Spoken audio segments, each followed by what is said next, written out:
배움 강추린 한국사 약속의 이름 최승관입니다. 자, 오늘 우리가 근대 41번부터 60번까지 또 힘차게 풀어보도록 하는데요. 지난 시간에 우리가 잠깐 제가 말씀드릴 게 있는데, 지난 시간에 39번 문제, 정약용의 저서 가운데 우리가 흠융 신서 있죠. 요거 이제 제가 흠융 심서라고 썼는데, 이게 목미신서, 마음에 담아야 된다, 명심해야 된다, 이렇게 했는데 이거 아니고 신서예요. 신서. 이 새로운 신자잖아요. 새로운 신자. 새로운 신자. 그래서 흠이란 말은 이제 걱정을 하는 거예요. 굉장히 걱정하는 거죠. 그래서 뭡니까? 형옥에서, 이제 감옥에서 여기서 일하는 그 관리들이 이 죄인들을 함부로 취급하고 이런 부분들, 이런 것들을 걱정하는 마음에서 쓴 책입니다. 신서로 제가 정리를 해드립니다. 네, 뭐 쓰는 문제는 안 나오지만 그래도 정확하게 아는 게 중요하지 않습니까? 그렇죠? 자, 그래서 본격적으로 우리가 41번부터 풀어보도록 하겠습니다. 다음에 기억에 들어갈 부세제도에 대한 설명은 옳은 것은, 이때 이원익이 기억을 시행할 것을 청하니 봄, 가을로 민전 한결에 각기 8마리 쌀을 내어 경창, 서울에 있는 창고입니다, 수납하게 하고 때때로 각 가나의 사주인에게 나누어 주어 스스로 상공을 교육하게 하여 바치게 하였다. 이로써 물화를 저축하고 시장에서 값을 오르게 내리게 하여 그 수를 넉넉하게 남겼던 것이다. 이렇게 되어 있습니다. 이원익 봄, 가을로 쌀을 내게 했습니다. 자, 쌀을 내게 했습니다. 이 제도는 바로 뭘까요? 대동법이죠. 대동법과 관련된 새로운 지문이죠. 잘 알아두시기 바랍니다. 자, 그러면 1. 부가 기준이 가호에서 토지로 바뀌는 결과를 가져왔다. 예, 맞는 얘기죠. 그래서 조세의 전세화다라는 얘기 제가 지난번에 말씀드렸죠. 2번. 양인들이 군포의 부담을 줄이기 위해 시행되었다. 이거는 균역법이고요. 3번. 연분구등법에 의해 복잡하게 적용되는 전세율을 고정시켰다. 이건 세종 때 했던 공법이죠. 4번. 답험 손실에 폐단을 줄이려고 하는 제도로 백성들의 여론조사까지 무려 17만 호. 이것도 역시 공법이고요. 그래서 정답은 1번. 자, 42번. 미추진 기억과 직접 관련된 천주교 박해에 대한 설명으로 옳은 것은, 이거 굉장히 중요합니다. 네. 9급 시험 문제지만 이제 7급으로 나와도 손색이 없어요. 프란치스코 교황은 지금 현재 교황이죠. 16일 오전 순교자 124위 시복 미사에 앞서 한국 최대 순교 성지이자 이번에 시복될 124위 복자 중 가장 많은 27위가 순교한 서소문 성지를 참배했다.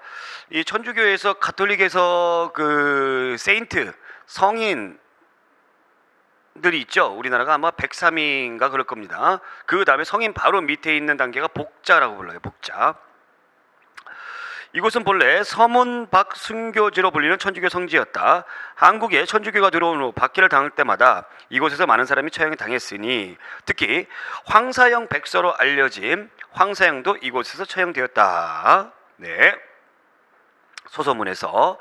자, 이 황사영이라는 사람이 뭐가 있었냐면요, 여러분들 요거 신유박해가 있습니다. 신유박해. 1801년도에 천주교 박해가 있는데, 이게 이때 이제 정조가 죽고 나서 순조가 임금이었잖아요. 신유박해가 있어요. 신유박해가 있는데, 정조는 어느 정도 그 실학자들, 자기를 따르는 실학자들을 좀 많이 등용을 했잖아요. 자, 그러다 보니까 이 실학자들이 가지고 있는 종교 대표적인 게 천주교가 많았다는 얘기죠. 그래서 천주교에 대해서 굉장히 좀 관대한 정책을 썼습니다. 근데 정조가 죽고 어린 임금인 이제 순조가 딱 등장을 하자, 그때까지 숨죽이고 있던 특히 노론 세력들, 이 노론 세력들이, 특히 노론 벽파들, 즉 벽파 시파 나눠지는데, 이건 뭐냐면은 벽파는 경고해요. 경고해. 벽처럼 경고해. 그래서 사도세자의 죽음, 잘 죽었다라고 생각하는 사람이고요. 시파는 사도세자에게 좀 그 동정을 주는 그런 파입니다. 그래서 특히 노론들은 정조를 싫어했고요. 특히 벽파 더 싫어하죠. 근데 정조 죽었단 말이죠. 아, 잘됐다 해가지고 이 남인 세력들, 또 자기와 반대되는 세력들을 정권에서 몰아내기 위해서 이들이 가지고 있는 천주교, 이 천주교를 핑계를 댄 거예요. 이것이 바로 신유박해입니다. 신유박해. 이 신유박해 때에 황사영이란 사람이 북경에 있는 주교, 즉 천주교의 성직자, 좀 신부님보다 좀 높은 그 주교에게 편지를 보냈습니다. 편지를 보내서 프랑스 세력 함대를 이용을 해가지고 우리 좀 구원해 주세요라는 그런 내용의 편지를 보냈죠. 근데 이것이 발각이 됩니다. 발각이 돼서 아주 크게 이 사람도 죽고요. 이런 일들이 있는데 이것이 바로 신유박해다라는 겁니다. 자, 1. 모친상을 당해 신주를 불태운 것이 알려지면서 박해가 일어났다. 이것은 신의 박해죠. 신의 박해. 신의 박해. 신의 박해. 1791년도 정조 때예요. 정조 때. 그래서 요거는 특히 이제 윤지충이라는 사람이 제사를 거부하면서 유교 윤리에 어긋난다 해가지고 요게 관련된 사람들만 살짝 처벌을 했습니다. 이것이 이제 신의 박해다. 그러니까 큰 박해는 아니다고 보시면 돼요. 2번, 함께 붙잡혀 박해를 받은 정하상은 상제상서를 통해 포교의 정당함을 주장하였다. 이것이 이제 기해박해죠. 기해박해. 이게 헌종 때죠. 헌종 때. 기해박해. 헌종 때. 자, 3번, 순조 즉위 후에 정권을 장악한 노령 벽파가 반대파를 전개해서 제거하려고 박해를 일으켰다. 이것이 이제 신유박해고요. 4번, 대원군 집권기에 발생한 대규모 박해로 프랑스 선교사를 비롯한 수천 명의 희생자를 낳게 했다. 이것이 1866년도에 병인박해입니다. 병인박해. 이게 최대 박해죠. 자, 근데 여러분들 이 박해가요, 어떻게 본다면 천주교를 탄압했다기보다는 유교 윤리에 어긋나가지고 천주교를 탄압했다기보다는 당시의 집권 세력이 반대파를 몰아내기 위해서 했던 것이죠. 그래서 맨 처음에 아까 제가 말씀드렸던 이 신유박해 같은 경우에는 노론 벽파가 다른 세력을 몰아내기 위해서 천주교를 명분으로 삼았던 것이고, 그 다음에 헌종 때 있었던 기해박해 같은 경우도 이제 그 풍양조씨 일파가 안동김 씨가 나중에 가면서 좀 천주교에 대해서 관대한 정책을 씁니다. 그러면서 그런 것들을 몰아내기 위해서 했던 것이고, 대원군 집권기에 있었던 이 병인박해는 러시아 세력이 이제 자꾸 이제 우리나라를 넘보다 보니까 이것을 좀 방어하기 위해서 우리나라의 그 천주교 선교사들이 활동을 하고 있었거든요. 그 대원군이 이들에게 부탁을 합니다. 중국에 있는 프랑스 함대를 이용해서 러시아 세력을 좀 물리쳐달라, 이런 부탁을 해요. 근데 이것이 거절당하죠. 그래서 대원군이 화딱지도 났고, 자, 또 한 가지, 대원군의 개혁 정책이 당시의 그 양반층들에게 크게 비판을 받고, 그러면서 탄핵 위기에 갑니다. 너 왜 천주교에 대해서 관대하냐? 그래서 정치적인 어떤 위기에서 벗어나고자 이 박해를 일으켰던 것이 바로 병인박해다라는 겁니다. 그래서 정답은 3번. 자, 43번. 조선 후기 실학자의 저술에 대한 설명으로 옳은 것은, 자, 유영호는 백과사전적 성격을 지닌 반개수록. 유영호의 반개수록은 맞는 얘기인데 백과사전은 아니에요. 예. 그 백과사전에 대해서는 제가 해설서에 쭉 이렇게 나와 있으니까 그거 참조를 해주시기 바라고. 2번. 이익은 과거록을 저술하여 국가제도 전반에 대한 의견을 제시했다. 그렇고요. 3번. 박지원은 청해 갔던 기획문의 연기를 저술했다. 홍대용이죠. 연기는 홍대용. 담원연기 이런 책들을 지었죠. 연기 홍대용입니다. 4번. 안종복은 각종 서적을 참고하여 조선시대 역사를 기술한 동사 강목을 편찬했다. 예, 동사 강목 맞는데 이것은 고조선부터 고려까지의 역사입니다. 특히 발해를 우리의 역사로 인식을 했죠. 그래서 통일신라 시대 이렇게 하면 안 되고 남북국 시대라고 해야 된다라고 주장을 했던 것이죠. 정답 2번. 44번. 조선시대 법전 편찬에 대한 설명 중 옳지 않은 것. 1. 태조 때 정도전은 조선 경국전, 조선은 경제 육전을 편찬했다. 조선 경국전 앞에서 나왔습니다. 2. 성종 때 완성되어 반포된 경국대전은 이호 예병형 공전의 육전으로 구성되어 있다. 그렇죠. 세조 때 편찬이 시작돼서 성종 때 완성이 됐죠. 3번. 영조 때 조선 후기 사회상을 존업하여 정리한 속대전이 편찬되었다. 속대전. 경국대전 속편이다. 해서 속대전. 그러니까 영조에서 성종에서 영조 고때에 거의 200년 차이가 납니다. 그러니까 200년 가까이 되는 그 세월 동안에 이 법전 하나 편찬을 못했다. 즉 성종 이후에 왕권이 강했던 임금이 없었다라는 것이죠. 자, 그 다음에 4번 영조 다음 정조 때 조선시대 마지막 법전인 대전 통편을 편찬했다. 정조 때 대전 통편이 나온 건 맞아요. 근데 마지막 법전은 고종, 그것도 흥선 대원군 시절에 대원군이 집정할 때의 대전 회통입니다. 대전 회통이에요. 대전 회통.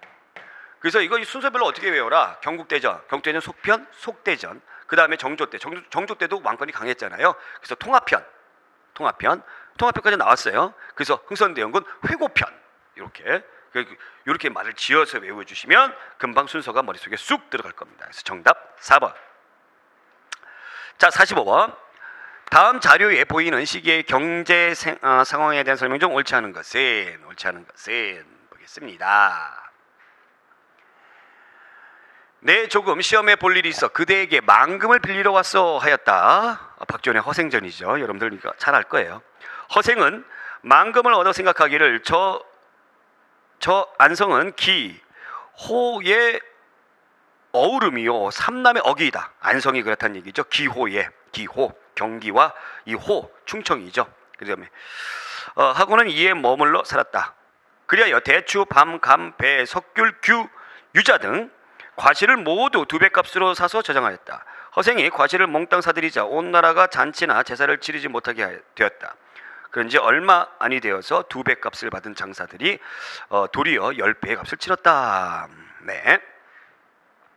이런 독점상인들을 우리가 뭐라고 부른다고 그랬어요? 도고라고 한다고 그랬죠. 1. 주로 공인과 사상에 의해 주도되었다. 그렇죠. 2. 포구의 상거래는 장시보다 규모는 작았으나 포구를 거점으로 선상, 객주, 여각 등의 활발한 상행이 일어났다. 무슨 소리입니까? 포구에서 가장 큰 상행위가 일어났죠. 포구는 항구예요. 그러니까 항구다 보니까 모든 것이 막 몰려요. 그래서 장시보다 훨씬 규모가 큽니다. 틀렸고 3번. 개성의 송상은 전국에 지점을 설치하여 활동 기반을 강화하였는데 주로 인삼을 재배, 판매하고 대배 무역에도 깊이 관여하여 부를 축적했다. 그렇죠. 4번. 청으로부터 약재, 문방구 등을 수입하였고 일본으로부터는 후추, 황 등을 수입하였다. 그랬습니다. 그래서 정답 2번. 자, 46번. 이 법의 시행이 가져온 결과로 옳지 않은 것은 이제 아실 거예요. 이 법은 광해군 시기에 박람회 폐단을 극복하고 국가재정을 보충하고자 경기도에서 처음 실시되었다. 이후 점차적으로 전국에 확대되었다. 뭡니까? 대동법이죠. 대동법 1. 공납이 전세화되어 농민은 대체로 토지 1결당 미국 12만 납부하면 된다. 예, 맞는 얘기고. 2번. 별공과 진상은 그대로 남아있다. 그렇죠. 3번. 선해청은 중앙의 궁방이나 관하에서 사용할 유치미 확보에 주력하였다. 선해청이 대동법을 관장하는 기구라고 그랬죠. 갑오개혁 때 폐지가 됩니다.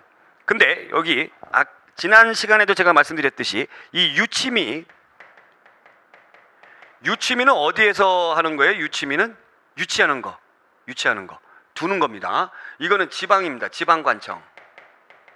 지방관청이에요. 그러면 중앙의 관하, 궁방 이런데 서울이잖아요. 서울로 올라보내는 거 이거 뭐라고 부른다고 그랬어요? 상남미죠.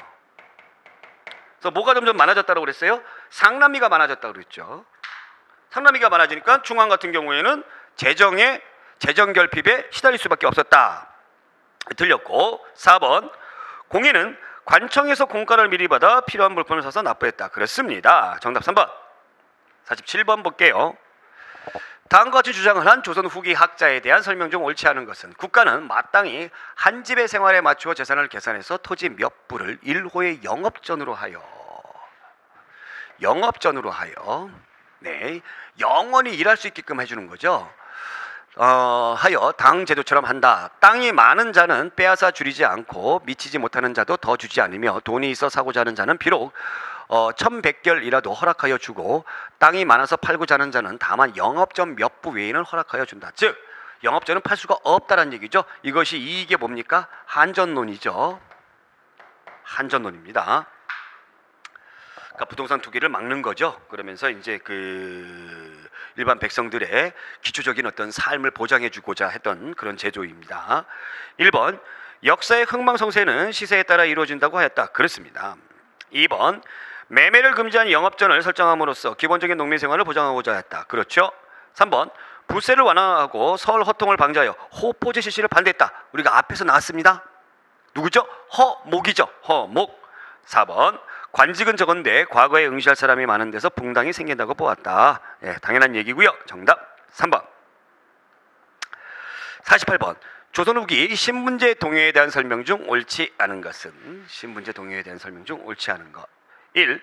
노비들은 영조 때 노비 종모법을 통해 신분 상승의 기회를 얻을 수가 있었다.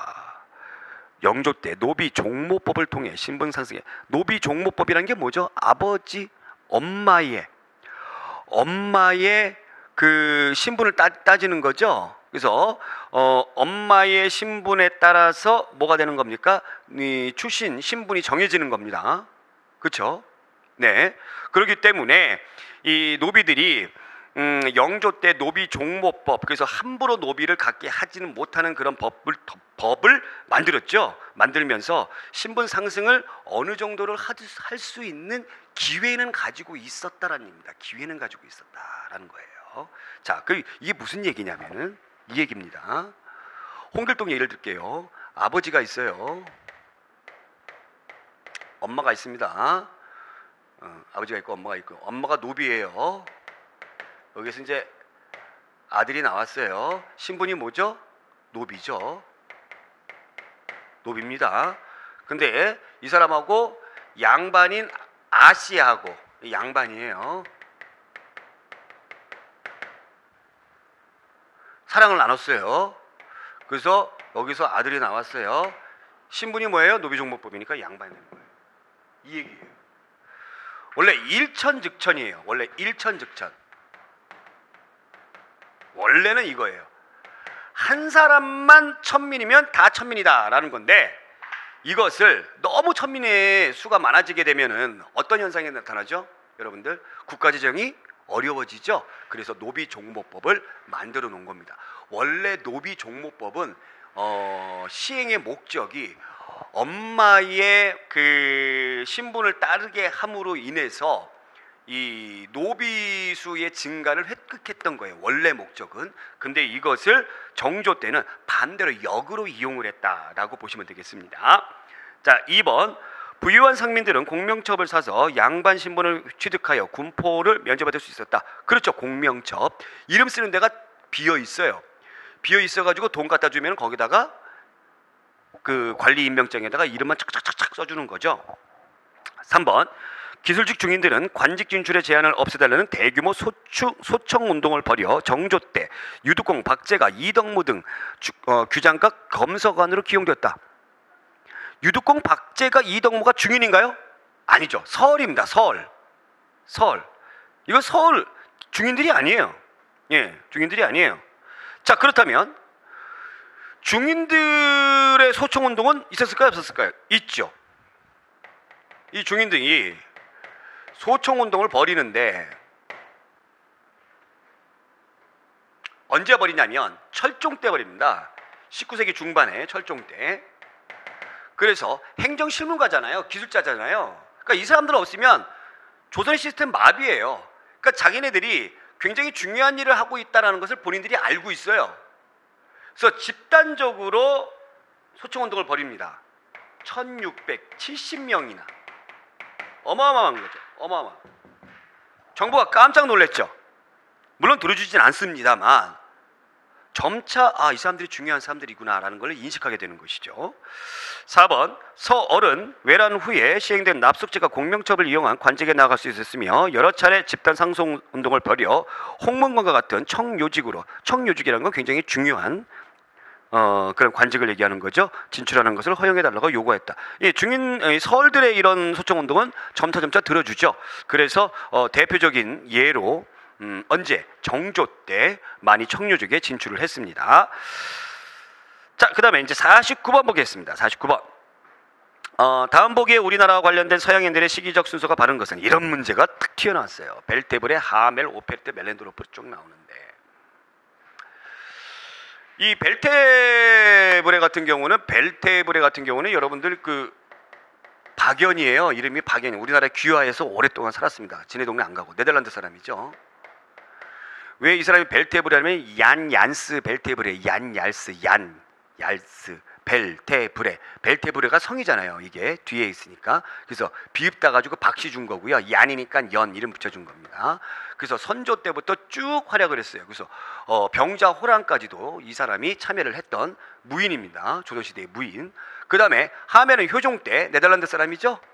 표류했다가 들어와 가지고 탈출합니다. 탈출하고 오페르테는 흥선대원군 때 1868년도에 흥선대원군 아버지 남현군의 묘를 어떻게 하려고 도굴 하려다가 실패했던 사람이고, 멜렌도르프는 목인덕이에요.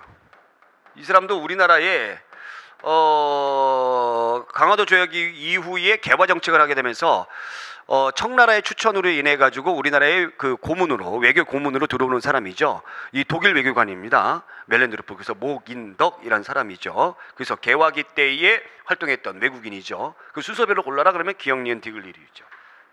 기역, 니은, 디귿리을. 정답 1번. 자, 50번 보겠습니다. 50번. 다음은 조선시대의 조세제도에 대한 자료이다. 기역, 리을에 대한 설명으로 가장 적절한 것은, 자 보겠습니다. 기역. 처음 삼남제왕은 정해진 결수로 조세대장에 기록하되 나머지 5도는 모두 하지하로 정하여 징수하였다. 이후 경기, 삼남, 해서, 관동 모두 한결에 4도를 징수하였다.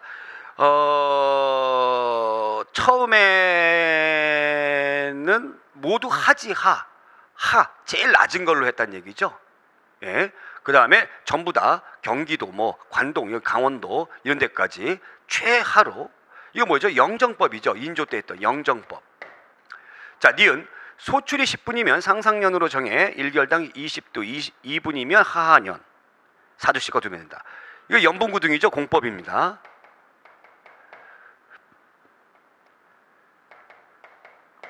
자, 그 다음에 농부의 둘째 손가락으로 10번을 재어 상전척으로 삼고 1결에서 조는 모두 30도씩 거두는 것을 정수로 하였다. 요게 이제 최대 많을 때는 300도, 그 다음에 적을 때는 30도. 이거는 이제 과전법의 내용이죠. 예, 그러니까 그 공법 이전의 내용이죠. 자, 그러면 1번 보겠습니다. 기역 제도 하에서 토지의 비옥도와 풍용의 정도에 따라 전분 6등, 연분 9등으로 나누었다. 이것은 공법이죠. 세종 때. 2번. 기역 제도하에서 전세의 비율이 이전보다 다소 낮아졌으나 대다수의 농민에게 크게 도움이 되지 못했고 오히려 부담이 더 늘어났다. 이게 맞는 얘기죠. 굉장히 획기적인 개혁 정책을 했습니다만 관리들의 부정이 들어가면서 농민들의 생활은 더욱더 힘들어졌다라는 거고요. 3번. 니은 제도 공법. 니은 제도에서 조세는 수확량의 10분의 1을 내는데 1결의 최대 양을 300도로 정하고 매년 풍용을 조사하여 그 수확량에 따라 납부액을 조정하였다. 이 300도씩까지 내는 것은 우리가 공법 이전이라고 제가 말씀드렸어요. 이렇게 많이 내지 않습니다. 예, 공법은. 4번. 디귿의 시행으로 감소된 재정은 지주에게 결작이라고 하여 토지 한 결당 미국 2두를 부담시켰다. 결작.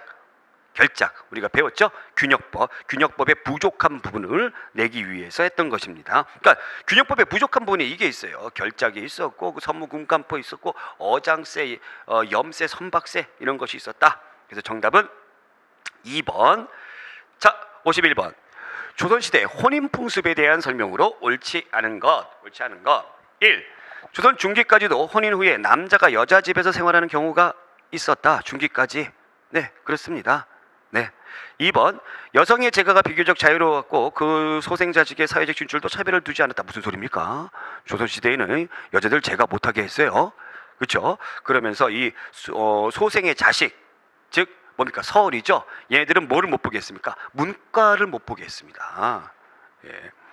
자, 그 다음에 3번. 17세기 이후에는 혼인하여 곧바로 남자 집에서 생활하는 친형제도.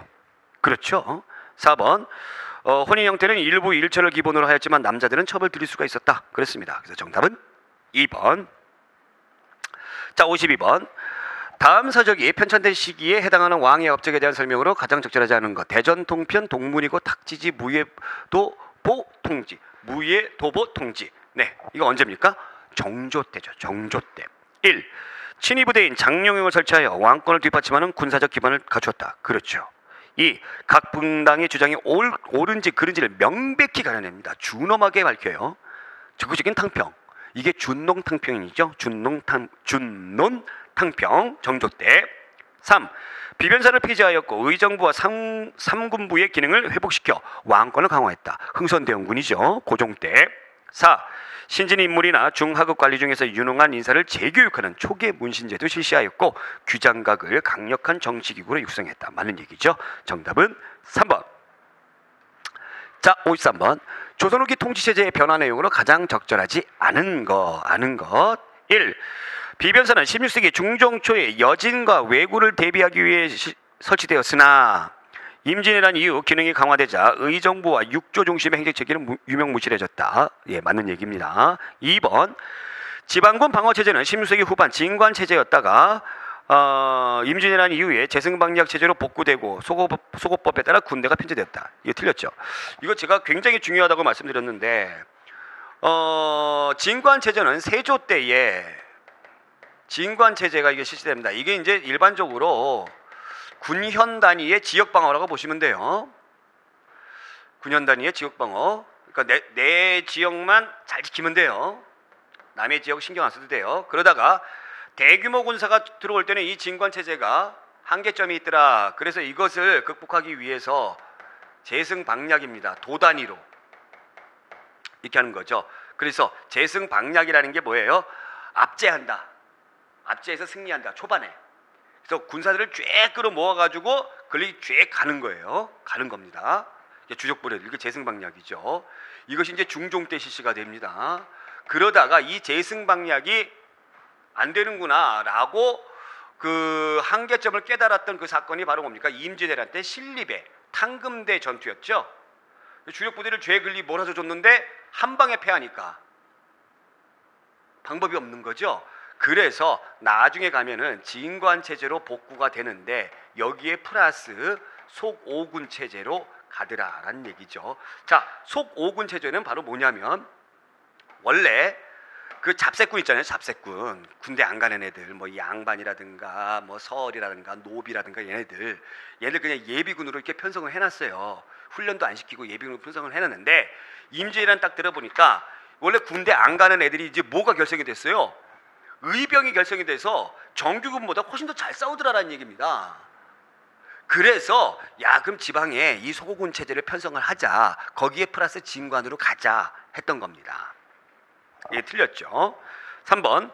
훈련도감, 어영청, 총윤청, 수어청, 금위영 등이 설치되면서 그래서 이거 여러분들이 어총수금이죠. 어총수금이에요. 어총수금 순서별로 어총수금. 10세기 말에는 오군형 체제가 각주어졌다. 금위영 같은 경우에는 숙종 때 만들어지는 거죠. 네, 맞는 얘기고. 4번.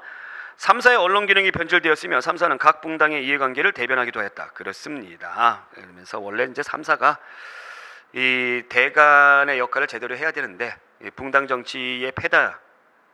그러면서 대간의 역할을 제대로 못했다라는 그런 얘기죠. 정답은 2번. 자, 그 다음에 54번.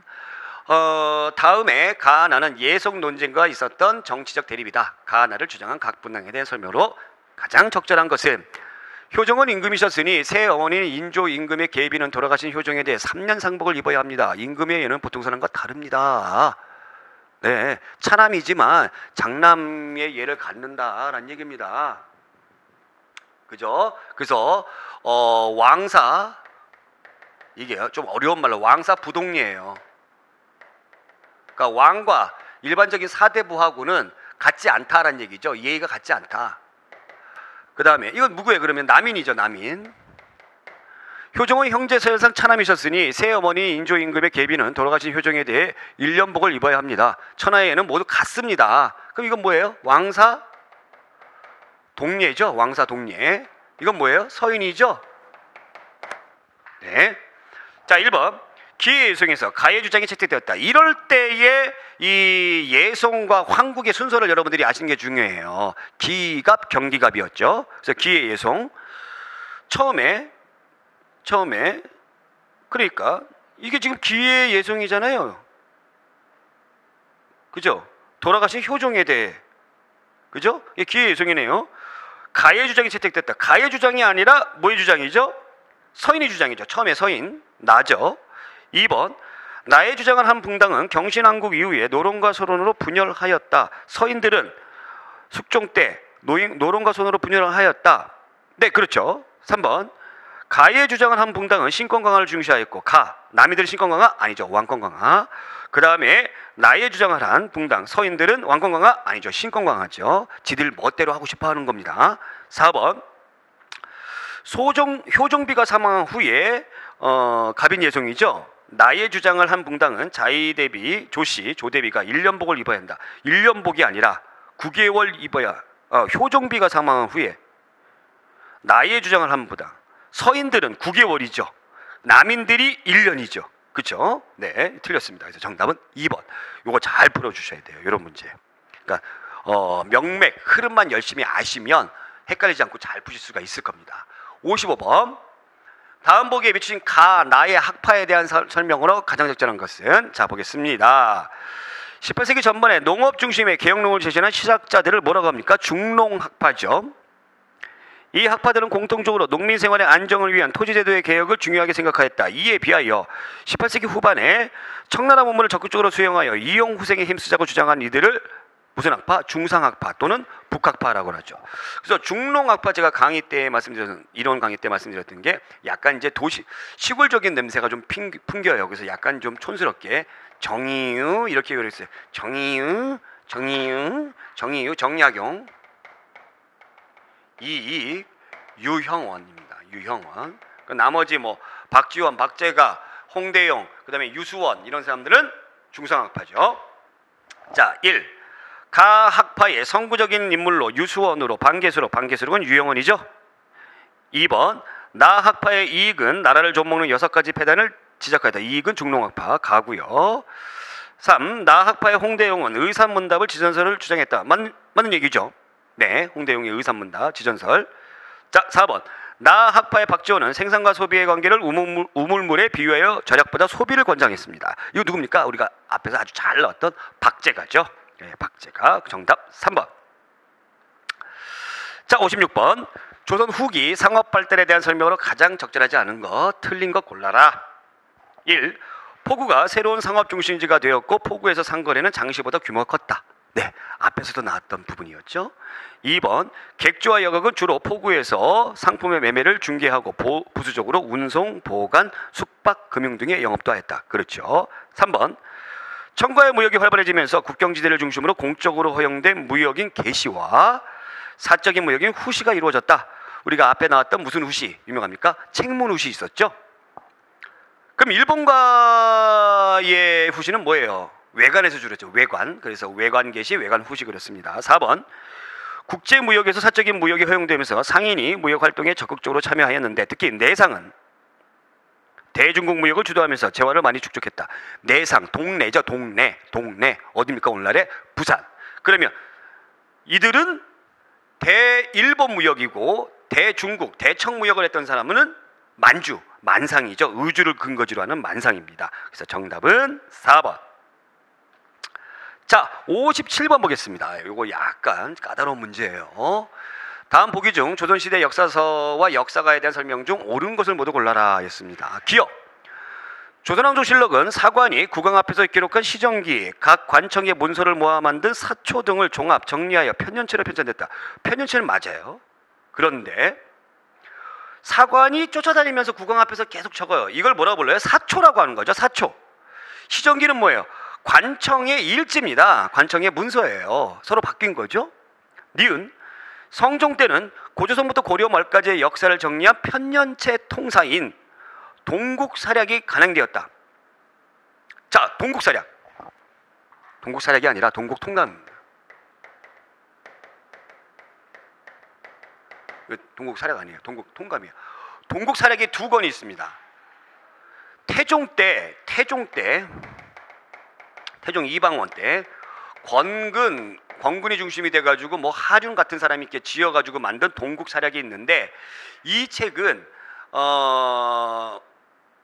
신라 중심 사관의 책이에요. 그래서 중국을 우리나라보다 훨씬 더 월등한 사관으로 보는 겁니다. 그러니까 중국과의 특히 명나라와의 관계를 거슬리지 않게 하기 위해서 이게 지은 책이고, 그 다음에 동국사략은 성종 때 박상이라는 사람이 나왔어요. 박상이라는 사람이 한 건데 이 책은 동국 통감이 워낙 방대해서 줄인 거예요. 동국 사략이에요. 줄인 거예요. 줄인 거.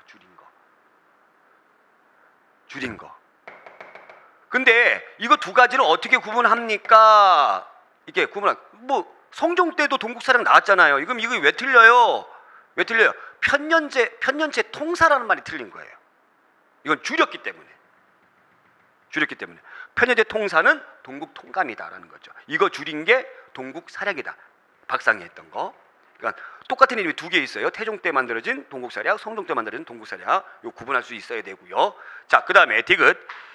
이긍익은 조선시대의 정치와 문화를 정리하여 열려실 기술을 서술했다. 네, 그렇죠. 리을. 이익은 실증적이며 비판적인 역사 서술을 제시하고 중국 중심의 역사관에서 벗어나 우리의 역사를 체계할 것을 주장했다. 그렇습니다. 그래서 이게 이 사관이 안정복에게도 큰 영향을 끼쳤죠. 그래서 디귿과 리을 4번 골라주시면 되겠습니다. 자, 58번. 다음 보기의 내용과 인식을 같이 하는 서적으로 맞는 것은 부여씨와 고씨가 망한 다음에 김씨의 신라가 남아있고 대씨의 발해가 북에 있으니 이것이 남북국이다. 느낌 오시죠? 여기에는 마땅히 남북국의 역사가 있어야 할 텐데 고려가 편찬하지 않는 것은 잘못이다. 이게 뭐예요? 안종복의 동사강목이죠. 동사강목. 그러면 굉장히 자주적인 인식을 가지고 있다라는 겁니다. 자, 대동지지는 누가 한 거냐면 김종호가 한 겁니다. 김종호. 지도의 달인이죠. 김종호가 했던 거예요. 이 김종호가 했던 것이 대동지지인데 이게 미완했어요. 완성되지 않았습니다. 근데 이 지리서는 우리나라의 이 지명을 순우리말로 했습니다. 순우리말의 어원을 밝히고자 노력을 했어요. 그 다음에 나중에 한자로 기술을 합니다. 그러니까 순우리말의 어원을 밝히고자 했기 때문에 굉장히 우리 고유의 어떤 문화라든가 이런 것들 중요시했던 것이죠. 자, 그 다음에 동국사략. 동국사략 같은 경우 여기서 말하는 동국사략은 대략적으로 태종 때 권근이 만들었던, 이거는 뭐를 좀 높이 한다고? 중국을 좀 더 높이 하는 것이었죠. 자, 그 다음에 동국통감 서거정입니다. 서거정. 여기서 말하는 동국통감 성종 때 만들어진, 앞에서 나왔던 거. 그 다음에 신증 동국여지승남. 이건 신증, 새롭게 다시 증편한 거죠. 동국여지승남. 동국여지승남은 언제 때? 성종 때 만들어진 건데, 그래서 중종 때 만들어진 겁니다. 자, 그러면 이거 보기의 내용과 가장 그 생각을 같이 하는 자주적인 부분을 강조하는 그런 서적은 바로 무엇이냐? 대동지지다라는 거죠. 그래서 정답 1번. 59번. 다음 자료에 나타난 상황으로 인하여 시행된 제도로 옳은 것은 국가의 조세제도는 원래 전분육등과 연분구등으로 나누었다. 그런데 근래 토지의 등급을 나누고 세를 내게 할 때는 모두 하하를 따른다. 느낌 옵니다. 느낌 와요. 자, 중상의 법이 있음을 알지 못하고 되풀이하여 답습하다 보니 마침내 일상의 규정이 되어버렸다. 선조실록 때 이것이 나와 있습니다. 자, 바로 뭡니까? 영정법이죠. 예, 영정법. 영원히 정해버렸죠. 영정법. 자, 60번. 미친 그에 대한 설명으로 옳은 것은 그는 누구인가? 그는 농촌 경제를 안정시키기 위하여 농가마다 생계에 꼭 필요한 영업전을 갖게 하고 이익을 제한한다. 누굽니까? 이익이죠. 그 이외의 토지는 매매를 허락하여 점진적으로 토지 균등을 이루게 하자는 한전론을 주장했다. 이익입니다. 이익. 1. 동사강목을 저술하여 안정복이고요. 강목으로 정복했다. 안정복. 2번 북학위를 저술하여 제가 북학파입니다. 박제가죠. 3번 실학을 집대성하여 목미심석 경세유표 정약용. 4번 노비제도 양반 물모제도 사치와 미신숭배 게으름 이런 것들이 6가지의 국가를 좀먹게 한다. 이 지적을 했습니다. 이익이죠. 그래서 정답은 4번을 골라주시면 되겠습니다. 자, 이렇게 해서 우리가 1번부터 60번까지 근대사에 대해서 또 풀어봤고요. 이제 여러분들이 또 이 근대사도 감을 잘 잡고 계시리라 믿습니다. 절반이 넘어갔죠. 다음 시간부터는 이제 여러분들 근대사 문제 푸는데 훌훌 날아가는 그런 시간 되도록 하겠습니다. 자, 오늘 여기까지. 고맙습니다.